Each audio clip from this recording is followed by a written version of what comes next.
பொரிவிலங்கா உருண்டை நம் முன்னோர்கள் செய்து சாப்பிட்ட ரொம்ப ரொம்ப ஹெல்த்தியான உருண்டை ரெசிபி நம்ம பசங்களுக்கும் செய்து கொடுக்கலாம் வாங்க.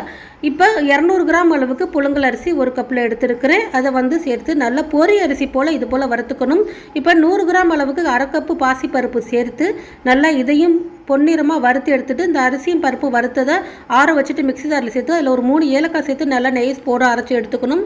இப்போ ஒரு பேன் வச்சு 2 டேபிள் ஸ்பூன் நெய் சேர்த்து ஒரு 4 சீல் அளவுக்கு தேங்காய் துருவனை சேர்த்து நல்லா ப்ரௌன் கலரில் வறுத்து எடுத்துக்கிறேன். இப்போ 1.5 கப்பு 300 கிராம் அளவுக்கு வெல்லம் சேர்த்து அரை கப் தண்ணி சேர்த்துட்டு வெல்லம் ஒரு கம்பி பதம் வர அளவுக்கு பாகு காய்ச்சி எடுத்து வச்சுக்கணும். இப்போ நம்ம அரைச்சி வச்சுருந்த அந்த மாவில் 1 கப்பு 200 கிராம் அளவுக்கு நிலக்கடலை, அரை கப்பு பொட்டுக்கடலை, 1 டேபிள் ஸ்பூன் எள்ளு, வறுத்த தேங்காய், நம்ம ரெடி பண்ணி வச்சுருந்த வெள்ளைப்பாகு எடுத்து நல்லா சூடாக இருக்கும்போதே சேர்த்து நல்லா டக்குன்னு உருட்டி எடுத்துருங்க. இல்லைன்னா இருக்குனது போல் வந்துடும். டக்குன்னு உருட்டி எடுத்திங்கன்னா சூப்பரான பொரிவிலங்காய் உருண்டை ரெடி. லைக் பண்ணுங்கள், ஷேர் பண்ணுங்கள், சப்ஸ்கிரைப் பண்ணுங்கள்.